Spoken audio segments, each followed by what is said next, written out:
Hey guys, what's up? My name is Adam. Welcome back to the channel. Today we're talking once again about Arsenal versus Chelsea. Feels like the 100th time we've played these guys this season. I think it's the 4th, maybe 5th. I think we can still see them in the Champions League maybe and the FA Cup, which is kind of crazy. So it could be more, but at the moment, hopefully this is the last time we have to play these lot. Another win, 3 games. I think it's 4 games now, 3 wins and 1 draw, which they celebrated like a win, which is quite funny. And yeah, no, yes, a decent win at home. Very complicated, very closer than we wanted it to be. Obviously, we wanted to go out there and have a really good another London derby. Obviously, we annihilated the Spurs in the last game. We kind of wanted to do the same with this one as well. 2-1 is a little bit flattering for us, if I'm being brutally honest. A draw probably wouldn't have been that much of an unfair result, but I feel like 2-1, we did the job. 2 set-piece goals, obviously, from Saliba and Turin Timber. Going, I think it was 1-1 at half time, which is kind of cool. Hincapié with the unlucky own goal for them as well. They didn't even score in this game, which is quite funny. And yeah, look, at the moment in this part of the season, it's just about getting the points. Don't really care about how well we play, how pretty we play. It's just that we get the 3 points. We need the 3 points. City had obviously won their game before we played our game. They're playing before us, I think, pretty much until the Champions League's back on. So that's kind of weird, but it is what it is.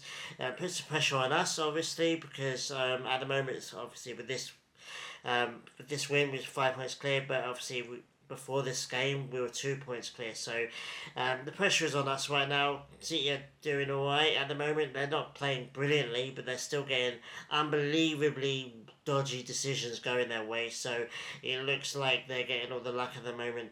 And look, 2 set-piece goals. Obviously, it's created this massive uproar online. Anything Arsenal does, it's just explosions and fireworks and craziness. Even the mainstream media now are getting involved. Sky Sports, all BBC, all the million writers at the Athletic, all getting in or involved. Talksport as well. Everyone's saying, "Oh, the Premier League's not great anymore." Blah blah blah. It's all Arsenal's fault, which is hilarious. It's just basically a throwback to the fact that we were everyone's punching bag for a good 5 or 6 years. We were the joke of the league. We were the banter club. We were the one that everyone laughed about. They can't laugh about us now. So if you can't laugh at something, you just try and shred it down, try and tear it down. Obviously, Arsenal could win the league, so this must be the worst Premier League ever of all time. Really? Did you watch last season? The atrocious way that Liverpool won the league last year.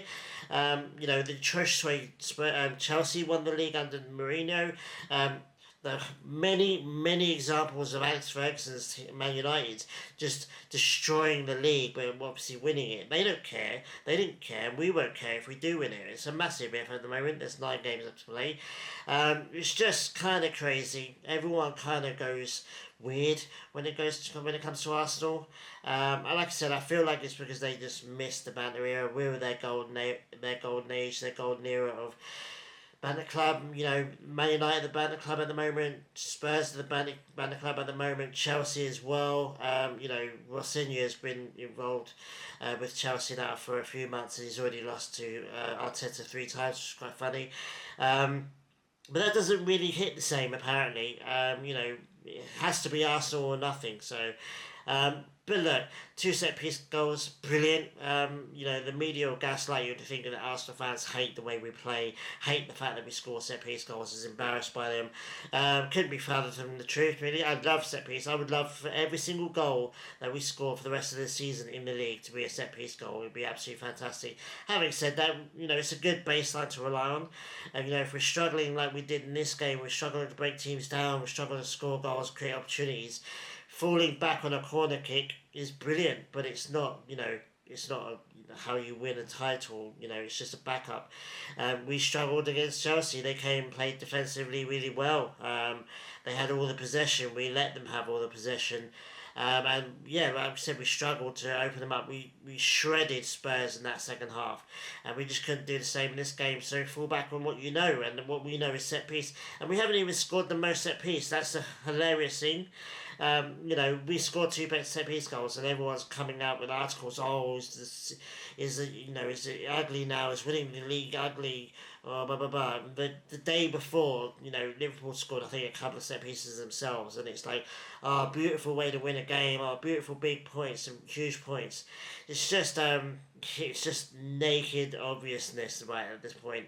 Everyone blatantly sees it for what it is.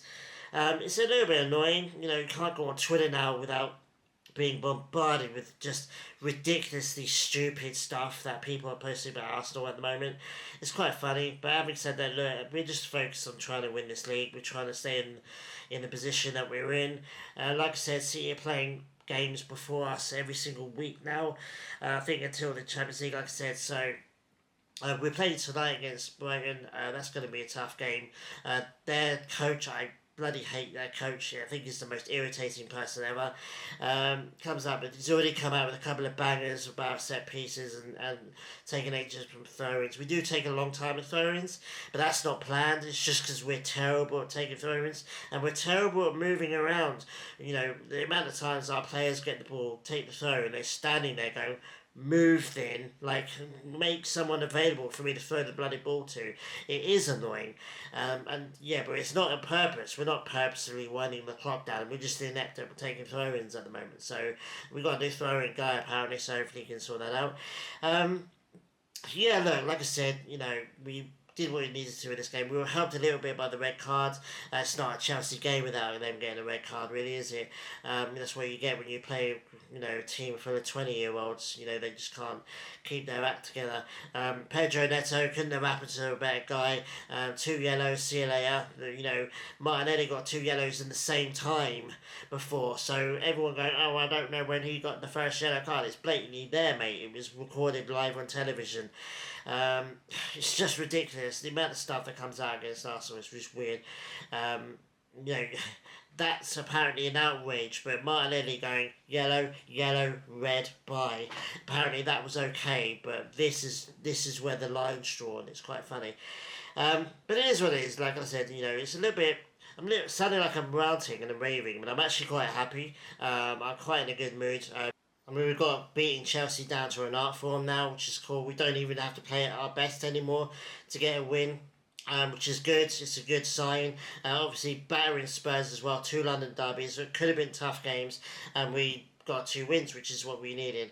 Brighton, like I said, it's going to be a tough game. We've got tough games throughout the rest of the season. We've got City coming up soon as well. That's going to be a monumental game. It looks like the league's gearing that up to be the title decider. The amount of dodgy decisions that City are getting at the moment, it's kind of weird, and it just looks more and more obvious that they want that game to be the one where the league's decided. So if we're still in with a shot at that game, then cool. I don't mind it so much. And then the only bad thing at the moment is the Wolves result, the draw against Wolves. But they just battered Liverpool at home. So, the more team, and they're beating some decent teams of late. So we're not just the only ones that have dropped points. Liverpool fans were in my DMs, were all over Twitter, all over TikTok, laughing at us for drawing at Wolves, and they go and lose to them, which is exquisitely beautiful. It's so great. I love football. Sometimes with football, all you need to do is shut up and just wait. I find that with Man United fans, USA fans, and obviously with Wolves and Liverpool fans as well. All you got to do sometimes with football is just shut up and wait. Because, the football gods do answer your prayers at some point and eventually. So, that's quite funny. Alexander Slot's job, up for grabs. Is his job in danger? No one's going to be talking about that because they're too focused on whining about Arsenal's taking corners. But Slot's job should be in jeopardy. He's had an atrocious season. Worst Champions League worst champions ever, worst defending champions ever, and that's including the Leicester one.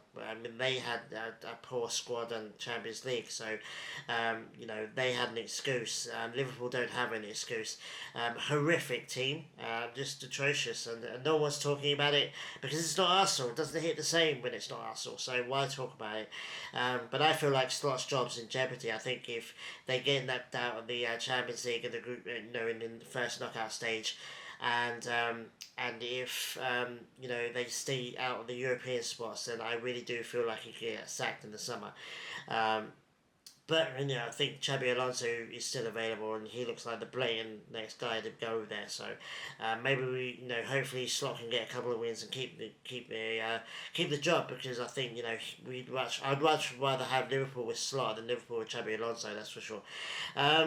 Yeah, so that's it. It sounds like I've been wanting and waving. I have a little bit, but it's mainly frustration. But I'm really good. I'm really happy with this result, to be honest with you.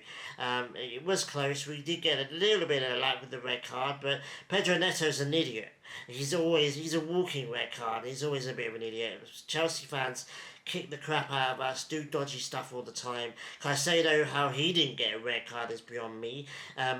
Mate, he's a leg breaker, with a mouth. How he's not ended someone's career yet is honestly beyond me. It's not even a bad thing. It's not even a take the piss out of Chelsea thing. He is just a dangerous player. Similar to Martinez, although he seems to have chilled out a little bit, gotten over his Napoleon complex a little bit. But Caicedo is just atrocious, in my opinion. But hopefully we don't have to play these lot again. Like I said, that's that done now. And focus on the Brighton game, which is tonight, which is about 12 hours to 14 hours time. I'll do a video for that tomorrow, so keep an eye on that. Like I said in previous video, we've just gone past 600 subscribers, which is actually fantastic. I'm still buzzing about that. Like the video, and obviously watch that video as well, because thanks to people that I feel like deserve it, and I thank you all as well, because without you guys this channel is nothing, and we're going upwards, which is great, and it's great to see, and it's kind of exciting to see how far this channel can go. With just me talking at the moment, but hopefully I want to bring some other people in. I've got a load of friends over here in Australia that are die-hard Arsenal fans, die-hard football fans, and it'd be kind of cool to get them on and do shows with them, which would kind of be cool. I want to do some lives as well again. I was thinking about doing a live for the Arsenal game tonight, but it's 3:30 AM, and I don't want to annoy all my neighbours by yelling and screaming. I want to keep that down to a minimum, and that kind of makes YouTube lives take a little bit. It's just the wrong timing at the moment, but I do want to do lives in the future. Let me know if you like that, and let me know if you want some more people. I did have some people when I first started doing my Mexico football content. I thought that was pretty cool, so let me know if you want to bring that back. And hopefully you have a really good day. I'm going to have a really good day, and hopefully we get a really good result against Brighton. Keep this winning run going. Keep the pressure on City. The less games there are, and with 5 points left to go, maybe even more than that if, God forbid, they actually drop points. With Haaland a little bit dodgy at the moment. He didn't play the game before this one. He might not play against whoever they're playing today. I don't even remember who they're playing, to be honest with you. But like I said, it's all on us right now. As long as we keep winning games, as long as that number of games gets lower and lower and lower, we get to like 4 or 5 games left, and we're still 5 points clear, then maybe we start to dare to dream. But at the moment, we're doing what we need to do. We just need to step it up. We did play well against Chelsea. We need to step it up against Brighton. Brighton are always a bit of a dodgy team for us. I think they got points of us last year, if I remember rightly. I don't think we beat them twice last year. Let me know in the comments if I'm wrong. And anyway guys, thanks for watching. I really do appreciate you all, and have a really great day, like I am, and I'll see you guys in probably about 24 hours, and we'll talk about the Brighton game. So yeah, take it easy guys. Adios.